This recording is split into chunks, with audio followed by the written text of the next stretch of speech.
Hi, here I want to discuss Elon Musk again.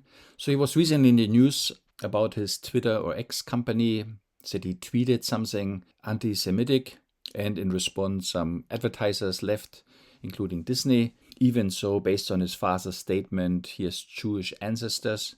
Some really like him or admire him, like a hero for standing up for freedom of speech, but then the new version of Twitter, X, moves closer and closer to the Chinese app WeChat, which conveniently combines social media, messaging, and payment in one and is part of the social credit system. So he admitted that he admires this app actually. He apparently also built Neuralink to implant chips into human brains, the technocrat's ultimate dream, to blur the boundary between human and technology. Then there are stories that his father abused him, that they owned an emerald mine in South Africa, that they were filthy rich. But then there's also a story about Elon having had huge student loans and that he lived rather poorly with his mother. Some say he just forcefully cheated himself into companies and rebranded them like Tesla or XCOM, later PayPal. Others say he's a genius and that's why he is the richest man on this planet, 7 times richer than the royal family. All these facts could easily be clarified, but no, all is a big mystery. Then he has SpaceX and Starlink blasting the world with 5G radiation and funded by defense contracts by the DoD, so not his own doing. Is he a villain or a Satanist, or is he a saint or hero? No one seems to really know. A modern fairy tale. How can someone run so many different companies and make so much money? He also only has 24 hours in a day. He needs to sleep, eat, and so on. All we really hear are stories some big corporations want us to hear or see, like Plato's cave allegory. All we really see are shadows on the wall of the cave, illusions. Nothing can be proven, nothing really verified. To me, those people just play a role. Either they were so ruthless, relentless, bullying, and diabolic to really have made it to that level, or more likely that they were so ruthless and corrupt that someone took an interest in them and put them in places where they're useful to promote a hidden agenda we don't really know about. Just bits and pieces we can infer, here and there. What if all is theater, a massive distraction, nothing fits together, everyone can speculate what they want, believe what they want. We get distracted while they build end-time bunkers and prepare for the doomsday, which most of us will encounter without any protection or preparation, or even weakened by inflation, conflict, sickness, shortages, outages, and wars. So as body language and non-verbal communication are hardwired by the evolutionary ancient brain, they're hard to control consciously. By studying them, most likely we will see inconsistencies between their spoken word and consciously controlled actions and involuntary body movements. Okay, let's try and read them and see what we can learn. Interesting IP issue, which I think is actually something I can say as somebody who's in the creator business and journalistic business and whatnot, or care about copyright. So here we see CNBC's Andrew Ross Sorkin.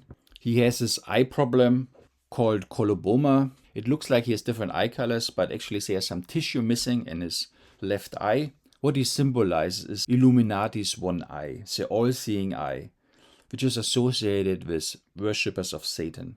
He has a constant duping delight on his face. This smirk never disappears. So one of the things about training on data has been this idea that you're not going to train or that these things are not being trained on people's copyrighted information. Like they care about copyrighted data. And he sits very uncomfortably, like how it is often in these shows. It would be very difficult for a man to sit like that for a long time. So he looks out of this world, different, elegant, admirable. This is the image he portrays. Historically, that's been the concept. Yeah, that's a huge lie. Say that again? Yes, these AIs are all trained on copyrighted data, obviously. That's what I've been saying all along. Here we have to hear it from Elon Musk. But it's a show. Both are members of the World Economic Forum and they don't mirror each other. So here Elon Musk is portrayed as a badass. He's such a bad actor that he has to hide behind his ADHD as an alibi. So he can speak erratically, do everything wrong what a public speaker should be doing, and get away with it. So you think it's a lie when OpenAI says that this is not, none of these guys say they're training on copyrighted data? Oh, that's a lie. It's a lie, straight up. It's a straight up lie. Okay. So he has always a smirk. He doesn't seem surprised. It's a play. So then, obviously it's been trained on copyrighted data. Okay, so let me ask you a second question. Elon Musk, on the contrary, is presented as unhinged. He just laughs, a fake laugh in the background, interrupts all the time. He plays a good guy who is cornered and now is under pressure. Which is all of the people who have been uploading. I mean, it's like one every minute. Yeah. All of the people who have been uploading articles, the best quotes from different articles, videos to X. All of that can be trained on. And it's interesting because people put all of that there, and those quotes have historically been considered fair use, right? People are putting those quotes up there. And individually, on a fair use basis, you'd say, okay, that makes sense. But now there are people who do threads, and by the way, there may be multiple people who've done an article that has 1,000 words. Technically, all 1,000 words could have made it onto X somehow. And effectively, now you have this remarkable repository. And I wonder how you think about that, again, and how you think the creative community and those who were the original IP owners should think about that.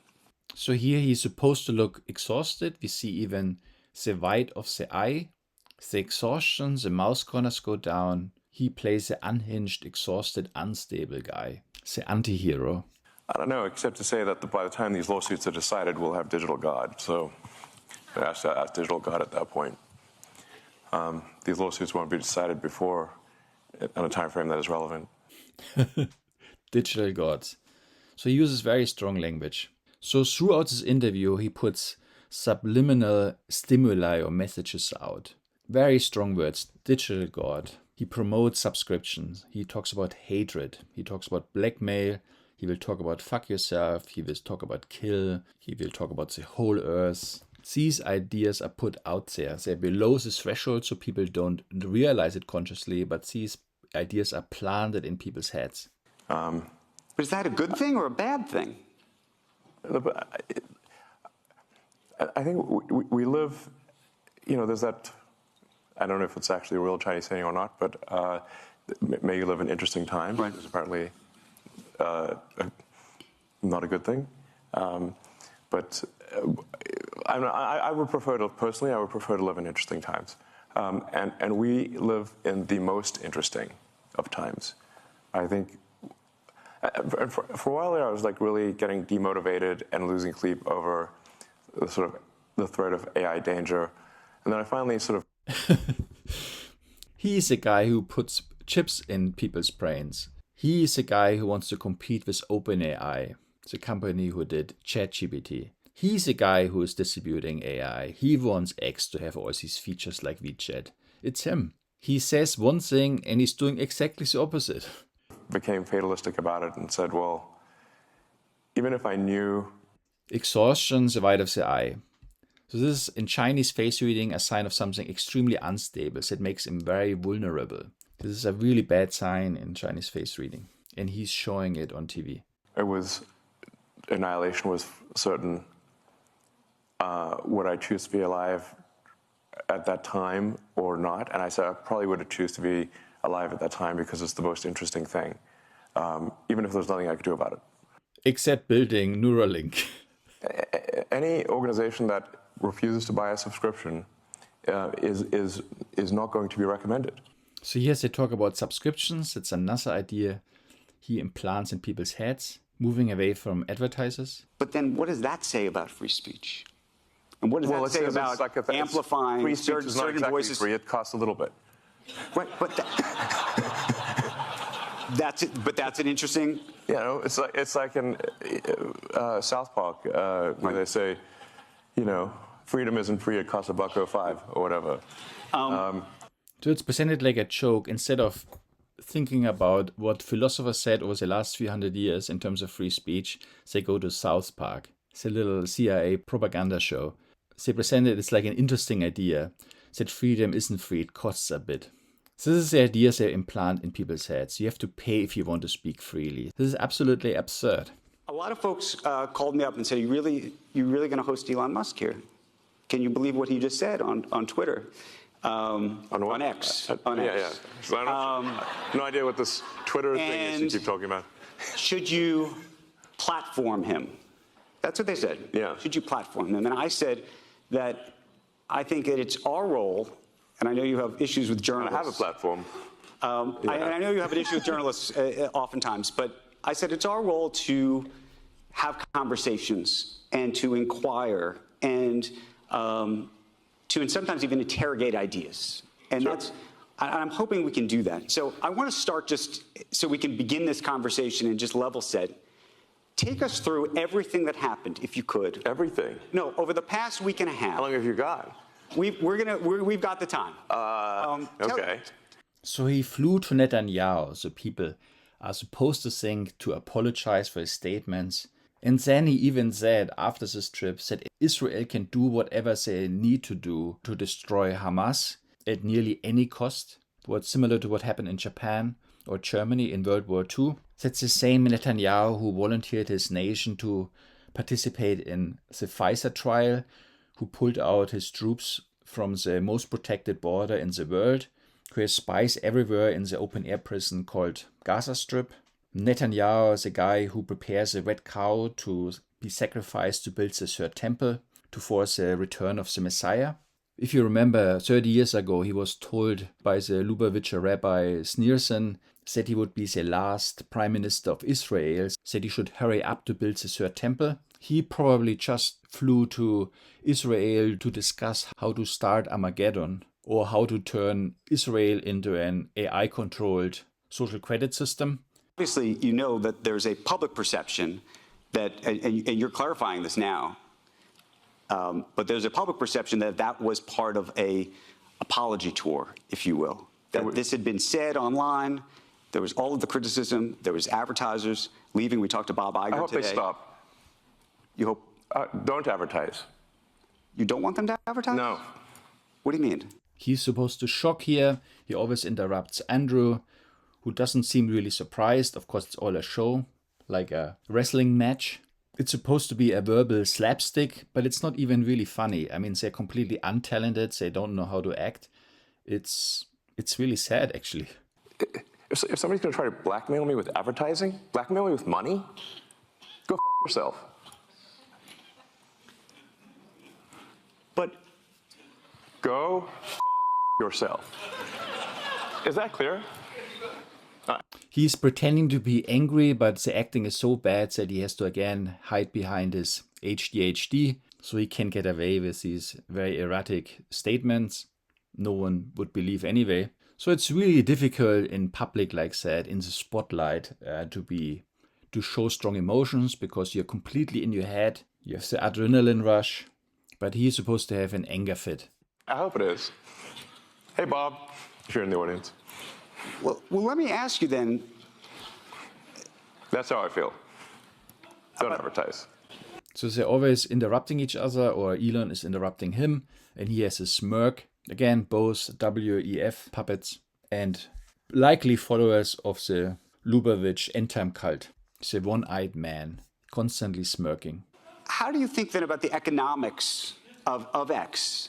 If part of the underlying model, at least today, and maybe it needs to shift, maybe the answer is it needs to shift away from advertising. If you believe that this is the... So this is what they're trying to promote. They create a problem like that the advertisers are leaving. So they create a problem, a reaction, and a solution. So the shift is towards subscriptions. You have to pay to have the freedom of speech. This is the ultimate message. One part of your business where you will be beholden to those who have this view. What do you do? F-Y. I understand that, but there's a reality too, right? Yes. No. I mean, Linda Yaccarino's right here, and she's got to sell advertising. Absolutely. So, totally. No. Actually, what this advertising boycott is going to do, it's going to kill the company. Shocking, strong words. And the whole world will know that those advertisers killed the company, and we will document it in great detail. But those advertisers, I imagine, are going to say, we didn't kill the company. Oh, yeah? They're going to say, tell it to Earth. But they're going to say, Elon, that you killed the company because you said these things, and that they were inappropriate things, and that they didn't feel comfortable on the platform, right? That's what they're going to say. And let's see how Earth responds to that. Okay, then this goes back to we'll both make our cases, right? And we'll see what the outcome is. What are the economics of that for you? I mean, you have enormous resources, so you can actually keep this company going for a very long time. Would you keep it going for a long time if there was no advertising? I mean, if the company fails because of an advertiser boycott, it will fail because of an advertiser boycott. And that will be what bankrupted the company, and that's what everybody on Earth will know. But what do you think then of the, this goes back to the idea of trust, though. Then it'll be gone. So it's verbal slapstick. It's supposed to be funny. Putting these subliminal messages out. Programming people. If you think killing innocent people in the open air prison is a crime, then you have to pay a subscription to have the privilege to have the freedom of speech. So in summary, the audience is thrown back and forth. No one knows what to think, what to believe. Is he a good guy? Is he a bad guy? Very, very likely it's all a big game. It's all theater. It's a huge distraction from what's really going on. You're supposed to pick a side while the elites building bunkers to survive what's coming. Yeah, don't be fooled by this. Stop putting energy in this. Prepare.